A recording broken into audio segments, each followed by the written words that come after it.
Sa wakas, nakarating na rin ang binatang si Lu Sheng. Tuwang-tuwa siyang napasabi, nakarating na. Tila may nakita si Lu Sheng. Ito ang isang napakalaking karatula na lumitaw sa itaas ng malaking tarangkahan, ang tarangkahang pinapangarap ng napakaraming martial artist, ang ikapitong sagradong unibersidad ng martial arts. Nakatayo ang binata, matagal na tinitingnan ang karatula, at Bam-ulong, ikapitong sagradong unibersidad ng martial arts. Sa isip ni Lu Sheng, ikapitong sagradong unibersidad ng martial arts, napakaganda. Ang sulat kamay ng isang martial saint. Ang maraingal na presensya ay tumatama sa mukha. Sa puso ng isang grandmaster ay mga bundok at ilog, sa puso ng isang martial saint ay ang langit at lupa. Kahit para lang sa pagpapalawak ng pananaw at pag-iipon ng karanasan, hindi sayang ang pagpunta sa unibersidad na ito. Pagkatapos, pumasok ang binata sa tarangkahan. Pagkalakad ng maikling distansya, nakakita siya ng isang standee na may nakasulat na 4 na salita, lugar ng pagtanggap sa bagong mag-aaral. Sa tabi nito ay isang tent, at sa ilalim ay may isang babae at isang lalaking may hawak na malaking sable na nakaupo at naghihintay.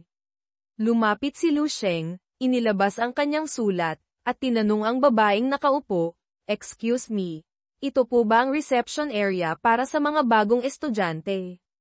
Mag-e-enroll po ako." Ang babaeng may gintong buhok, si Fei Fei mula sa naunang kabanata, na nakahiga sa upuan, nang marinig ang boses ng bagong estudyanteng lalaki, ay mabilis na napaupo. Kinuha niya ang sulat mula sa kamay ni Lu Sheng. "Ah, bagong estudyante. Ibigay mo sa akin ang admission letter mo. Ate, titingnan ko para sa iyo." Ang babaeng katabi sa upuan, ang babaeng may bughaw na buhok, nakasalamin mula sa naunang kabanata, ay nagtaka rin, "Ha? Ano to? Lagi na lang ganito, kapag may nakitang gwapo, ang bilis." Binuksan ng babaeng may gintong buhok, Fei Fei, ang sulat at napatalon siya sa gulat. Labis siyang nagulat, nanlaki ang mga mata, nakatitig sa sulat. Ito ang numero 1 sa pagsusulit ngayong taon. Pagkatapos suriing mabuti, napasabi ang dalaga, "Totoo nga. Bihira ito. Ang ating ikapitong sagradong unibersidad ng martial arts, ito ang unang pagkakataon na nakatanggap tayo ng numero 1. At gwapo pa. Napakabihira." Samantala, ang lalaki naman ay hawak na ang kanyang napakalaking sable. Pagkatapos, lumingon siya, kumunat ang noo, sumulyap, at swoosh. Bigla siyang naglaho, nag-iwan lang ng isang maningning na gintong liwanag. Ang kilos niya ay nakaagaw ng pansin ng dalawang babae at ni Lu Sheng. Bang! Lumapag ang mga sapatos ng lalaking iyon sa mesa sa harap ni Lu Sheng. Nagsalita siya, "Ikaw pala." Naglabas ang kanyang katawan ng napakalakas na kulay kahel na aura. Hindi rin nagpatalo si Lu Sheng, gamit ang kanyang pamilyar na asul na aura. Ngumiti ang binata at sumagot, "Tama. Ang pangalan ko ay tulad ng nasa papel."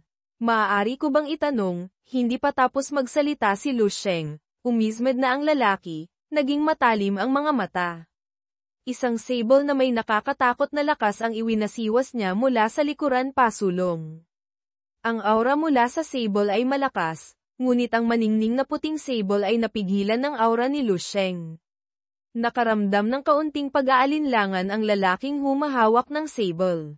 Sumulyap siya, may mga pagbabago sa kanyang puso. Itinuro niya ang direksyon sa likod ni Lu Sheng. "Sa direksyong iyan. Dumiretso ka lang, may mga sign sa daan. Mahahanap mo ang dormitoryo ng mga estudyante." Walang bahid ng takot si Lu Sheng sa napakalaking sable na iyon, agad siyang tumalikod para umalis.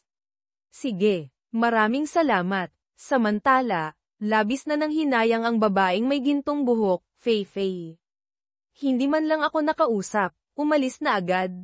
"Hay." Napabuntong hininga siya, ang kalmadong itsura, kumpiyansa, kasama pa ang aura na iyon. Talagang hindi siya pangkaraniwan. "Sana naging kasama ko siya sa team." Tinanong ng lalaking may hawak na sable, "Alam mo ba ang resulta ng exam niya?" "Hahanapin ko." Tiningnan ng babaeng nakasalamin ang impormasyon. Pagkatapos ng ilang sandaling pagsusuri, sinabi niya, wala. Hindi makita. Pagkatapos, idinagdag niya, gayunpaman, narinig ko na ang halaga ng chi at dugo niya ay lumampas na sa 6, at nakabasag pa ng maraming record. Malaki ang posibilidad na siya ang pinakamalakas na numero 1 sa kasaysayan. Nang marinig ito ng lalaking may hawak na sable, na kulay kahel ang buhok, aura, napa, HMPH. HMPH, siya ng ilang beses. Talaga. Kung ganoon, tiyak na may magandang palabas na mapapanood mamaya. Isang kalaban na karapat-dapat. Pagdating sa dormitoryo area, nagmasid sa paligid si Lu Sheng at naisip, ang pagkakaroon ng ganito kalaking lugar sa kabisera, talagang isang prestihiyosong unibersidad. Medyo tahimik lang. Nasaan kaya ang mga estudyante? Biglang may tumawag mula sa likuran, kaibigan. Kaibigan sa harapan. Lumingon si Lu Sheng at nakita ang matabang lalaki na humihingal na humahabol. Tuwang-tuwa ang matabang lalaki. Nagningning ang mukha. Haha. Sa wakas, may nakita rin akong tao. Tinanong ng matabang lalaki si Lu Sheng, kaibigan, unang araw mo rin ba dito para mag-enroll?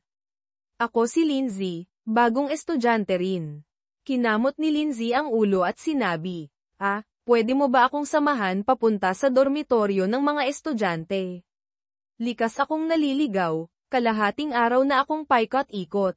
Naisip ni Lu Sheng na boring din mag-isa. Kanina pa siya naglalakad, ngayon lang siya nakakita ng ibang tao, kaya mabilis siyang pumayag. Tutal, mas masaya kung may kasama. Sige, alam ko ang daan. Napakalaki talaga ng lugar na ito. Sabay na tayo. Makalipas ang ilang sandali, nakarating na silang dalawa sa dormitoryo area. Tuwang-tuwa si Lindsay dahil pagod na siya sa kalalakad. HMPF. Sa wakas, nahanap din ang tirahan. Sobrang laki ng lugar na ito. Bakit ang daming taong nagkukumpulan sa harap ng gate? Anong nangyayari? Sa unahan, may ilang estudyanteng lalaki na may tinitingnan, nagngangalit ang mga ngipin, pinagpapawisan ng malamig ang buong katawan. Biglang, may isang estudyanteng lalaki na nahuhulog mula sa itaas. Sumigaw ang mga estudyanteng lalaki sa harapan, "Hoy! Delikado! Umalis kayo dyan." Nang makita ito ni Lindsay, napatalon siya sa gulat. Bang! Lumapag ng patihaya ang lalaking iyon mula sa itaas, at napaubo ng malakas. Ang mga estudyanteng lalaki ay natarantang umatras. Pagkatapos, tinulungan siyang umupo ng dalawang estudyanteng lalaki sa harapan. Kasabay nito, isang matangkad na lalaking nakadilaw na damit at may dilaw na buhok ang lumabas mula sa loob. Sinabi niya, "Hindi masama. Xu Xiaoming, ikaw ang numero 1 sa probinsya ng Nanjing, tama? Napakalakas. Nasalumo ang dalawang galaw ko. Sa mga bagong estudyante, ikaw ang una. Magsikap ka pa ng kaunti, ha?" Itinuro niya ang likod ng pinto at sinabi, "Magsikap ka pa at subukang mag-breakthrough ng kaunti pa, tapos makakapasok ka na para tumira dito." Sa may pinto, may isa pang lalaking may dilaw na buhok na nakatayo, umiinom ng milk tea, at nanunood ng palabas. Sa mga sandaling ito, tinanong ng lalaking may lilang buhok ang katabi, "Hudong, kumusta? May kumpiyansa ka bang harapin siya?" Mabilis na may sumagot, walang gaanong kumpiyansa. Ito pala si Hudong, ang panglima sa buong bansa na pumasa sa pagsusulit, ang numero 1 sa probinsya. Nagpatuloy si Hudong, "Kakaapak ko pa lang sa antas 5, habang ang lalaking ito ay malamang nasa tuktok na ng antas 5, kasama pa ang maliit na tagumpay sa aura. Malamang hindi ko masalo ang 3 galaw niya. Ang kahihinatnan ko ay magiging katulad lang ni Xu Xiaoming." Nagpatuloy pa si Hudong, "Kung ang kakayahan kong kontrolin ang mga elemento ay makaka-breakthrough sa antas 3, marahil magkakaroon ng pagkakataon, pero sa ngayon, mukhang hindi posible ang sinasabi ni Hudong." Nagtanong muli ang lalaking may lilang buhok, "Ano? Kahit ikaw hindi pwede. Paano kung magtulungan tayo para buksan ang daan para sa iyo? Basta maubos natin ang lakas niya, Tiyak na magkakaroon ng pagkakataon. Hindi gaanong epektibo. Ang isang martial artist na nasa tuktok ng antas 5 ay may halaga ng chi at dugo na malapit sa 1,000, kasama pa ang suporta ng aura, mas malakas pa ang stamina kaysa sa mga toro. Bukod pa rito, nararamdaman ko na yung lalaking naghahalukay ng perlas, yung umiinom ng milk tea, ay mas delikado pa. Marahil nakaapak na siya sa antas 6, malapit na sa lakas ng isang grandmaster. Nang marinig ito ng mga lalaki, napatalon sila sa gulat, nanlaki ang mga mata, nakanganga ang bibig. Ano? Antas 6. Estudyante pa lang pero antas 6 na. Karaniwan, ang presidente ng Martial Arts Association sa mga lungsod ay antas 6 lang. Hindi ba ito pang-aapi? Sumigaw ng malakas ang lalaking iyon, Yellow Senior, HMPH. HMPH. Hindi nyo pa ba alam kung nasaan kayo? Gustong tumira sa dormitoryo. Napakadali lang. Simple lang ang patakaran. Itinaas niya ang 3 daliri at sinabi, mas alo ang 3 galaw ko, makakapasok na. Mas alo ang 5 galaw, pwede nang dalhin pati ang bagahe. Ibinuka ng lalaking iyon ang mga braso, mayabang na sumigaw ng malakas, alam kong lahat kayo ay mga henyo sa martial arts, mahuhusay, likas na pinakamagagaling sa inyong mga kabatch. Pero dito, ang mga karangalan na dati niyong ipinagmamalaki ay wala ng halaga.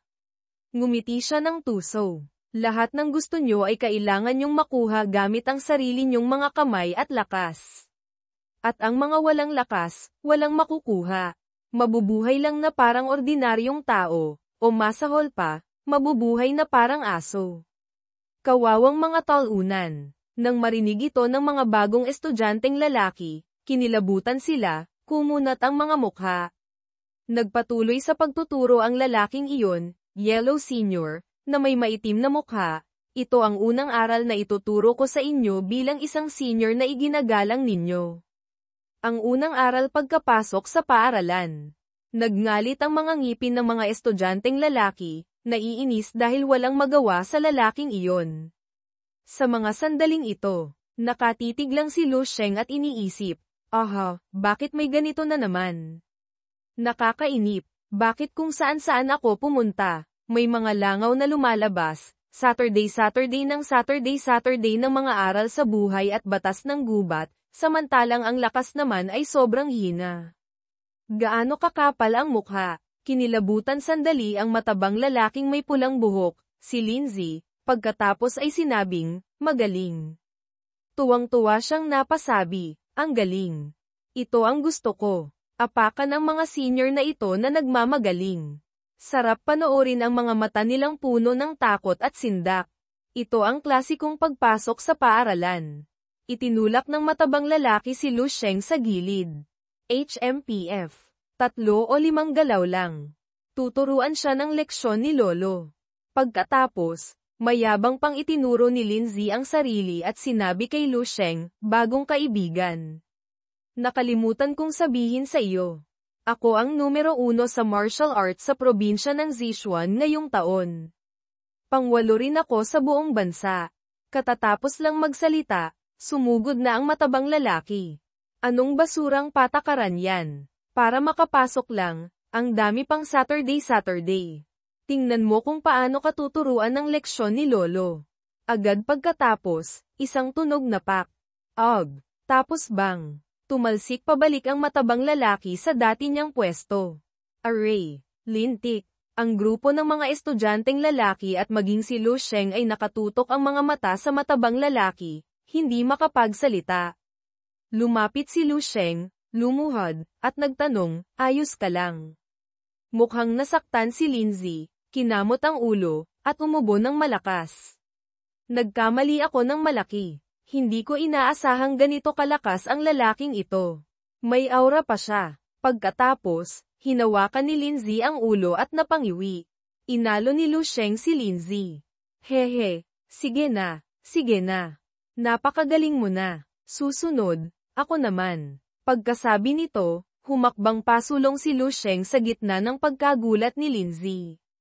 Habang humahakbang si Lu Sheng, iniisip niya, dapat naisip ko na ito kanina pa. Kapag may problema, kailangan lang solusyonan ang problema. Marahang inunat ni Lu Sheng ang leeg, naglabas ng aura ang buong katawan, at nag-isip pa, kapag may mga langaw na paikot-ikot na nakakainis, kailangan lang paluin para lumipad palayo, tapos na. Mahigpit na ikinuyom ni Fang Ping ang kanyang kamao, lumapit siya at sinulyapan ang lalaking may dilaw na buhok, saka sinabing, sige, subukan mo. Itinaas din ng lalaking may dilaw na buhok ang kamay, kumaway-kaway, hello. Teka lang, hindi siya nagmamadali. Akala mo ba ganyan lang ka-simple sasaluhin ang tatlong atake ko? Mabilis ding naunawaan ni Fang Ping ang sinabi nito. Pagkatapos, dahan-daang ibinaba ni Fang Ping ang kanyang backpack sa lupa, hindi kinalimutang gumawa ng senadorias na, isang tama, tamba agad, one hit, one kill, gamit ang kamay para inisin ang kalaban, at sinabing, oh, ayos na ba ngayon? Nang makita ito, napanganga ang mga nakatayo sa labas, pinagpawisan sila ng husto. Nagsalita ang lalaking may pulang buhok, hindi talaga alam ng batang ito ang taas ng langit at lalim ng lupa. Isa siyang mandirigma na may lakas ng enerhiya, pero naglakas loob siyang maliitin sila. Sumingit din ang lalaking may lilang buhok, kumain ba ng atay ng leon at apdo ng oso ang batang ito? Naglakas loob pa siyang galitin sila. Gusto ba niyang umuwing baldado? Talagang bata pa at walang karanasan. Bahala ka na dyan, kapatid. Nagningning ang mga mata ng lalaking may dilaw na buhok, dinilaan ang labi na parang naglalaway nang makita ang tila madaling biktimahin sa harap niya. Sumigaw siya ng malakas, ipapakita ko sa iyo kung ano ang tunay na kalupitan. Naglabas ang buong katawan niya ng malakas na dilaw na lakas ng enerhiya. Sa harap ni Fang Ping ngayon ay napapalibutan ng malakas na dilaw na lakas ng enerhiya ng kalaban. Sumipa ang kalaban. Ang mga nasa labas, nang makita ang bumabalot na lakas ng enerhiya, ay labis na natakot. Napabulalas, ang lakas na ito. Ang lalaking may lilang buhok ay natakot ng husto at napasigaw, Tila may nakita siyang napakadelikado. Yun pala. Ang lakas ng enerhiya ng lalaking may dilaw na buhok ay papalapit na kay Fang Ping. Ngunit wala itong epekto kay Fang Ping, dahil madali niya itong napawalang bisa. Si Fang Ping ay nanatiling kalmado habang nagmamasid kanina pa. Dumating na ang pagkakataon. Ang asul na lakas ng enerhiya ni Fang Ping ay lumabas din ng malakas. Mabilis na sumugod si Fang Ping sa kalaban. Nakita nito na ang kanyang lakas ng enerhiya ay ganap na napawalang bisa ng kalaban, at mabilis pa itong sumusugod sa kanya, kaya natigilan siya. Napakabilis ng pangyayari. Sa isang iglap, sinunggaban ng braso ni Fang Ping ang leeg ng lalaking may dilaw na buhok. Sumigaw ito sa sakit, "Hoy! Bitawan mo ako, bilis!" Blag! Malakas siyang itinulak ni Fang Ping sa pader na malapit. Ang mga estudyanteng malapit ay labis na nagulat, hindi makapaniwala sa kanilang nakikita. Ay ito, puno ng pawis ang mukha. Napabulalas ang lalaking may pulang buhok sa sukdulang pagkamangha, ano ba to? Anong nangyayari dito? Isang peak rank 5 na mandirigma na may minor accomplishment sa lakas ng enerhiya ay ganito kadaling napawalang bisa. Ang lalaking may lilang buhok naman ay namutla ang mga mata. Paanong, sa isang galaw lang, natalo na agad siya. Kasunod nito ay ang imahe ng lalaking may dilaw na buhok na nakahandusay, nakasubsob ang ulo sa lupa, napapalibutan ng alikabok. Nanlaki ang mga mata ni Fu Changding habang nakatingin. Lakas ng enerhiya, kayang durugin ng palad. Mukhang lalabas na ang nasa loob. Tumutukoy kay Chen Yangxi, lumingon si Fang Ping sa natitirang lalaki na umiinom ng milk tea. Ito si Chen Yangxi. Nagagalit ito, pinipiga ng mahigpit ang baso ng milk tea. Lumapit si Fang Ping at nagtanong, maaari na ba akong pumasok? Nag-aalab sa galit si Chen Yangxi ngunit wala siyang magawa. Dinurog na lamang niya ang baso ng milk tea at sumagot, sige. Kaya't malapad na binuksan ni Fang Ping ang pinto at taas noong pumasok. Habang naglalakad, hindi niya kinalimutang ipasok ang dalawang kamay sa bulsa, nagpapakakol. Lumapit siya sa kukuhaan ng room card. Naisip ni Fang Ping, sinadya ng mga ito na harangan ako para hindi makakuha ng room card. Naalala niya si Fu Changding. Sige na nga, kukuha na rin ako ng card para sa kanya. Mula sa loob, inihagis ni Fang Ping ang card. Hoy, mataba, sabay na tayong pumasok. Mabilis ding iniabot ni Fu Changding ang kamay para saluhin ito. Hawak ni Fu Changding ang room card, tuwang-tuwa siya. Oo, nakuha ko na. Salamat sa iyo. Ang ibang natira sa malapit ay nainggit. Uy, gusto ko ring sumama sa iyo. Pinulot ni Fu Changding ang backpack ni Fang Ping na may ngiting abot-tenga. Hihi, ako na ang magdadala para sa iyo. Nang makita si Fang Ping at si Fu Changding na madaling nakalusot, nagpatuloy sa pag-uusap ang mga natira. Ganoon kadali, hindi kumilos yung senior, si Chen Yangxi. Hindi kaya naramdaman niyang hindi niya kaya ang lalaking iyon. Samantala, agad na tumawag sa telepono ang isa sa mga tauhan, posibleng ang lalaking may dilaw na buhok. Hoy, kapatid na Chen, Yangxi, mukhang may mahirap kalabanin ngayong taon. Lumipat ang eksena sa dormitoryo, tumingin si Fang Ping sa isang mataas at bagong. Tayong gusali at napabulalas, ito na nga ba yun? Mas maganda pa ang dormitoryo kaysa sa inaasahan ko. Lumalabas na nabigyan ako ng sariling bahay. Hindi rin ito mas maliit kaysa sa bago naming bahay sa probinsya. Ang mahalaga, libre lahat ito para sa akin. Ang sarap, ang libre pa rin ang pinakamaganda. Hahaha, nakita ni Fu Changding ang maluwag at marangyang bahay at labis na namangha. Itinuro ito, ay iyan. Iyan ang bahay ng kampyon sa pagsusulit. Kaibigan, hindi kaya, ikaw si Fang Ping. Nanlaki ang mga mata ni Fu Changding na parang bituin at sumigaw, Diyos ko. Nakita ni Fang Ping ang sukdulang pagkagulat ni Fu Changding at nagtanong, bakit? Hindi ba ako mukhang, siya, ngumiti ng malapad si Fu Changding. Nagsimulang manuyo ang matabang binata, hihi. Kamukha, sobrang kamukha. Kanina noong naliligaw ako, napansin ko nang hindi ka ordinaryo. Hindi ko inaasahan na ganito ka pala kalakas. Sa sandaling ito, parang may iyak na si Fu Changding, bumantong hininga, at nagpaliwanag. Noong una, inisip ko na kahit paano, ako rin ay kampyon sa isang probinsya. Sino bang mag-aakala na pagpasok ko pa lang, makakatagpo na kita? Para maiwasan ang mga halimaw na tulad mo, espesyal akong nag-enroll sa Magic City Martial Arts University, MCMAU, sinabunutan ni Fu Changding ang sariling buhok at nagpatuloy, akala ko kayong mga nangunguna ay papasok sa mga mas mataas na ranggong martial arts university. Hindi ko inaasahan na ang pinakamalakas na tulad mo ay papasok din sa MCMAU. Pagkarinig sa mahabang paliwanag ni Fu Changding, medyo nagduda si Fang Ping at nagtanong, bakit? Mahina ba ang MCMAU? Nang matanggap ang tanong ni Fang Ping, nagpaliwanag si Fu Changding, narinig ko sa pamilya ko na ganoon daw. Kung hindi, bakit ito tinawag na ikapito, sa rangkang ng Vietnamese version? Ang mga kampyon sa pagsusulit ng mga nakaraang taon ay pumapasok sa mga nangungunang martial arts university. Sinaliksik ko ang mga resulta ng pambansang kompetisyon ng mga estudyanteng martial artist bawat taon, ang MCMAU ay madalas na nasa huli. Ito na ang itinuturing na pinakamahina, hindi ba? Bahagyang ngumiti si Fang Ping at sinabi, mahina man o malakas, ito pa rin ay martial arts na mula sa isang martial saint. Sapat na iyan para sa iyong pagsasanay. Sige na, may gagawin pa ako. Mag-usap na lang tayo mamaya. Pumasok si Fang Ping sa bahay at isinara ang pinto. Mula sa labas, umalingaw-ngaw ang boses ni Fu Changding, Hoy! Pahingi naman ng WeChat mo.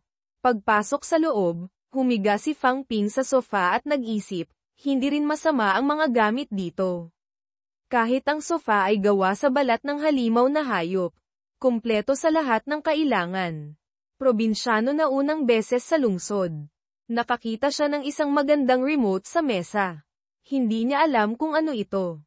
Ano ito? Pinindot niya ito, At agad na lumitaw sa screen ang maraming pagpipilian, mga sikreto para malagpasan ang ika-13 palapag ng tore ng Marshall Saint, Th. Santhiman Nam. Pinunit ang rank 5 na halimaw gamit lamang ang kamay. Babala sa mahihina ang puso bago manood. Mga kilalang tao sa rangkang ng tore ng Marshall Saint ngayong buwan, babala, mataas na enerhiya, nakita ni Fang Ping ang rangkang at na-curious, sino ang nasa tuktok? Kaya pinindot niya para panoorin ang isang channel na may ID 1145. Eksklusibong impormasyon, panoorin ng live ang klasikong laban nina Chen Fan at Xiaolan para sa unang pwesto sa rangkang ng mga graduating student ng MCMAU. Marami palang impormasyon sa website ng universidad, naisip ni Fang Ping. Tingnan ang mga komento. Mukhang sila ang dalawang pinakamalakas na graduating student ng paaralan. Tingnan natin kung gaano sila kahusay. Nakatutok si Fang Ping sa screen kung saan naghahanda ng maglaban ang dalawang graduating student. Isang may hawak na espada, isang may hawak na saber. Ito ang klasikong laban ng mga big boss. Habang nanunood, biglang may lumitaw na abiso na nakasira ng panunood. Natapos na ang 15 segundo ng trial period. Mangyaring magrehistro ng account at magbayad gamit ang puntos para makapanood pa. Napangiwi si Fang Ping. Gaya ng inaasahan, pare-pareho lang talaga ang lahat ng video website sa mundo. Sa ngayon, hindi ko pa nga alam ang student ID ko, kaya hindi ako makapagrehistro. Sige, mamaya ko naiisipin iyan. Samantalahin ko muna ang oras na walang ginagawa para magsanay ng aking teknik sandali. Hindi masama ang espasyo sa labas. Kumuha siya ng isang supot na puno ng gamot. Bago ako pumunta rito, nakagawa na ako ng 30 bote ng potion ng ginintoang dragon. Sapat na siguro ito. Mabilis siyang uminom ng isang bote. Ang epekto ay talagang hindi pangkaraniwan. Nagsimula siyang magsanay, at ang lakas ng enerhiya ay kumalat sa kanyang katawan. Habang nagsasanay si Fang Ping, biglang may malalakas na kalabog sa pinto sa labas. Blag, blag, lumingon si Fang Ping at nagtanong, sino iyan? Walang sumagot mula sa labas, tanging sunod-sunod na malalakas na kalabog ang naririnig. Blag, blag, blag. Sa puntong ito, natiyak ni Fang Ping na hindi na ito katok, kundi mga sipa at tadyak sa pinto na palakas ng palakas. Nagsisimula ng magkaroon ng mga bitak ang pinto. Binuksan ni Fang Ping ang pinto at lumabas. Bakas pa ang mga yapak sa pinto. Nainis si Fang Ping at nagtanong, sino ba iyan? Isang lalaking may pulang buhok, mukhang siga, at namumula ang mga mata. Ako. Ikaw yung, hindi pa tapos magsalita ang lalaki nang suntukin siya ni Fang Ping. Tumilapon ang lalaki ng malayo. Blag. Nagliparan ang alikabok. Ilang metro ang layo. Ang dalawang kasama niya, nang makita ito, ay pinagpawisan ng malamig. Mahigpit ang kapit sa pantalon dahil sa takot. Naglabas ng lakas ng enerhiya si Fang Ping at malakas na sinabi, bumalik ka kapag natuto ka ng kumatok ng maayos bago mo ako hanapin. Mainitan ang ulo ko ngayon at mataas ang martial arts ko. Huwag mo akong subukan, kung ayaw mong mapahamak. Nakita ng dalawang alalay na tumilapon ang kanilang leader mula sa isang sipa at labis silang natakot. Nakahandusay ang leader sa gitna ng alikabok, umuungol, aray. Mamatay na ako. Sa malapitan, wala na siyang ngipin, mukhang totoong lugaw nga ang kakainin niya. Kunot-noo siyang dumaing sa sakit, iniisip, si Fang Ping ay bagong pasok pa lang, paanong napakalakas niya. Nagsalita si Fang Ping, kaya, ano ang pakay ninyo? O ito ba'y pang-araw-araw na pambubuli lang? Sino ang susunod? Nang marinig ang tanong ni Fang Ping, nagulat ang dalawang alalay, lumingon na may matinding takot sa kanilang mga mata. Para bang malalaglag ang kanilang mga puso. Ang lalaking nakaasol ay nagmamadaling nagbago ng ekspresyon, pilit na ngumiti, at iniabot ang student ID kay Fang Ping. Hindi tulad ng iniisip mo. Pagkakamali lang. Kami ay mula sa Student Management Office. Ito ang student ID mo, Nakalink na ito sa Villa Room Card. Mayroon ding regalo na mga gamit para sa mga bagong estudyante. Gamit ang card na ito, magagamit mo ang lahat ng pasilidad sa campus ng Magic City Martial Arts University, MCMAU. Bawat buwan, makakatanggap ka rin ng isang bote ng rank 4 na potion ng dugo ng halimaw. Ang lalaking nakakahel ay ngumiti rin ng malapad, bitbit ang kahon ng personal na gamit at ang potion, iniabot kay Fang Ping. Hawak ang student ID, pinag-isipan ni Fang Ping ang sinabi ng lalaki. Bawat buwan, makakatanggap ng isang rank 4 na potion. Talagang hindi pangkaraniwan ang mga benepisyo ng MCMAU. Tiningnan ni Fang Ping ang leader na may pulang buhok na nagngangalit ang mga ngipin at nag-isip. Gayunpaman, hindi ako naniniwala na ang dahilan nila ay para lang iabot ang student ID at magbigay ng mainit na pagbati. Ang ganitong kabigat na aura ng puot, tiyak na isa na namang pagpapakitang gilas ito ng mga nakatatandang estudyante sa mga bagong dating. Nang makitang hindi pa rin umaalis ang tatlo, sumimangot si Fang Ping, at isang napakalakas na aura ang lumabas mula sa kanya. Ano pa? Hinihintay niyo pa ba akong humingi ng tawad? Hindi kailangan. Hindi kailangan. Aalis na kami agad. Blag. Malakas na isinara ni Fang Ping ang pinto. Mula sa loob, umalingaw-ngaw ang kanyang boses. Natanggap ko na ang mga gamit.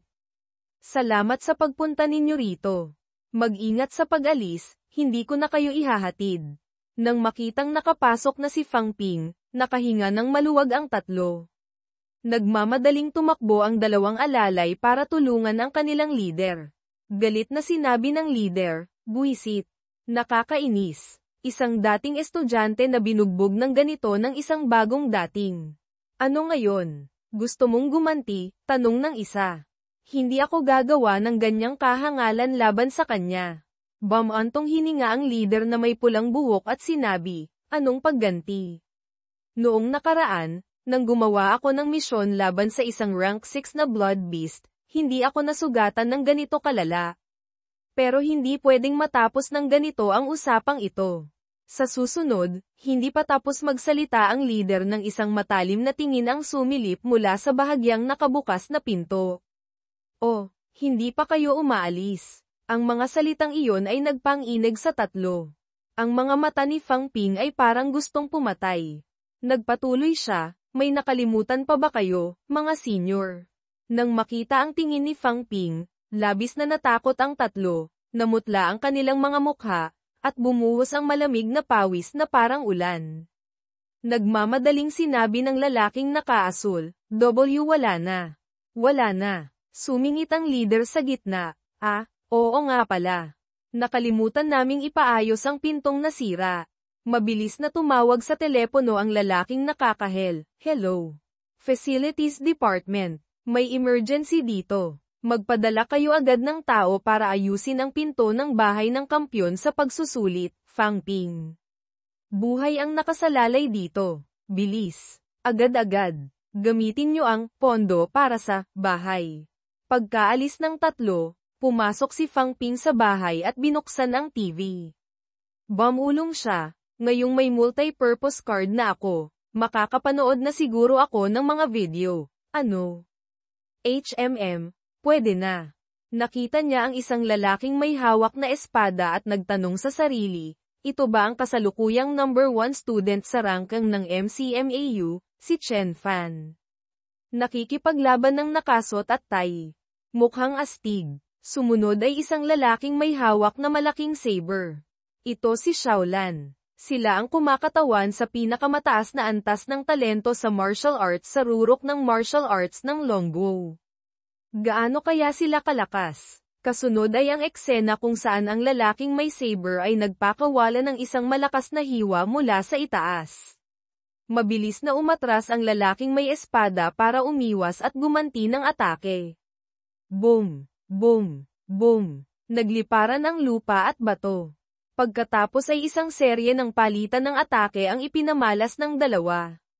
Matapos ang mahigit 300 palitan ng galaw na walang malinaw na nananalo, alam ng lalaking may saber na hindi niya matatalo ang kalaban gamit ang bilis at teknik lamang, kaya ginamit niya ang kanyang lakas. Lumapit siya ng husto sa kalaban gamit ang saber, gamit ang purong lakas para tapusin ang laban. Pinanood ang maaksyong labanan ng dalawa, nagbigay ng conclusion si Fang Ping, napakalakas. Pagkatapos ay itinaas pa niya ang kamay para magbilang at mag-analisa. Kung wala akong willpower ng Grandmaster, marahil kailangan kong gamitin ang 6, hindi, 5 bahagi ng lakas ko para matalo sila. Sa video, natalo ang lalaking may saber. Habang tinitingnan ang resulta, nag-isip si Fang Ping, ganoon pa man, napaka-eksahirado na niyan. Sa kasalukuyan, na may minor accomplishment sa lakas ng enerhiya, ang lakas ng isang casual kung suntok ay dapat nasa mahigit 2 milyong katumbas unit of vitality. 5 bahagi ng lakas ko ay tiyak na lalampas sa 1 milyong kal. Ibig sabihin, hindi pa sila umaabot sa level ng Grandmaster, pero taglay na nila ang lakas panglaban ng isang Grandmaster. Ito pa ba ang sinasabing mahinang MCMAU? At mayroon pang rangkang ng mga ito. Ibig sabihin, marami pa ring henyo sa mundo. Kailangan kong magsumikap pa. Bigla, nakita ni Fang Ping ang kanyang sarili at si Fu Changding sa video, kuha sa dormitoryo. Nagulat si Fang Ping. Ito yung eksena kanina sa dormitoryo. Kinunan kami ng palihim. Ang video ay nakafocus sa pagsuntok ni Fang Ping sa lalaking may dilaw na buhok. Pinanood niya muli ang malakas na paguntog niya sa ulo nito sa lupa. Napabulalas si Fang Ping. Uy, grabe. Medyo marahas yata yun. Pagkatapos, dinagdagan pa ng video ng isang host para maging mas kaakit-akit. Itinaas ng host ang hinlalaki at sinabi, lahat, tutukan ang pinakamainit na eksena. Ito ang sandali ng alpha male. Naka-slow motion ang video ng pagsuntok ni Fang Ping sa lalaki. Bamaha ang mga komento ng manunood sa screen, ang lakas ng suntok na yan. Nakakatakot, mga 2,330,000 kal siguro. Ha, mamatay ako sa tawa. Senior na nambubuli ng junior, at ang ending, yung senior ang nabugbog. Sobrang lakas naman ng bagong student na ito. Sinong Diyos ang tumutulong sa kanya? Sobrang abnormal ng lakas. Pinanood muli ni Fang Ping ang video at binasa ang mga komento, napatalon siya. Aksidente lang yun. Hindi ko sinasadya. Sino ba kasing nagsabi sa kanyang magpakasiga?